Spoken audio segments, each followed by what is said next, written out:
Welcome everyone to Sew Strega. My name is Adriana. Today I'd like to share with you how I created this budget-friendly headboard in my daughter's bedroom.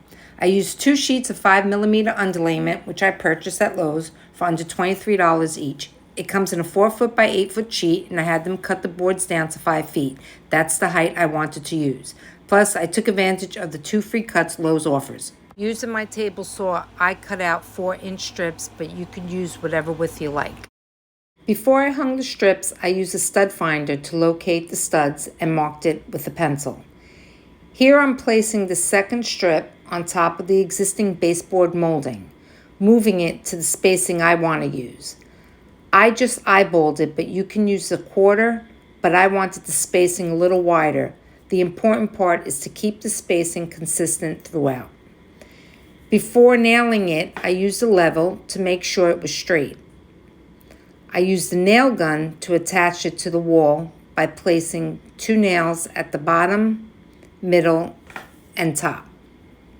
If you don't have a nail gun, you can use liquid nails to secure the strips to the wall, but be advised when you want to remove it, it most likely going to damage the wall.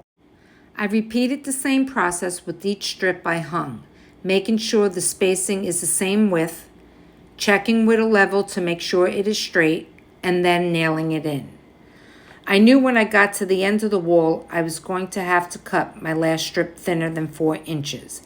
That didn't bother me, but if you want your strips even throughout, then measure your wall and calculate what size you need to cut. When I got to the outlet, I marked and measured around where I needed to cut. I use a oscillating multi-tool, or you can use a jigsaw.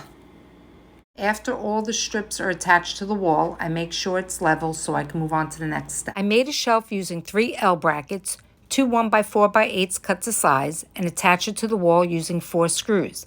I then caulked the seams around the wall and shelf with paintable caulking. I sanded, primed, and painted. The last step, which is my favorite part, is decorating. I rewired and hung an antique light, a thrifted frame, and a new mirror I purchased. I kept it simple, but you can always add hooks or pegs to the shelf. Well guys, I hope you liked this video. It's my first video, so I do apologize in advance for the quality. I'm learning as I go how to edit. It's not the easiest, but thanks to YouTube, I'm learning. Thank you for watching, and please consider subscribing and hit the like button. Until next time, my friends, hope you have an amazing day. Ciao.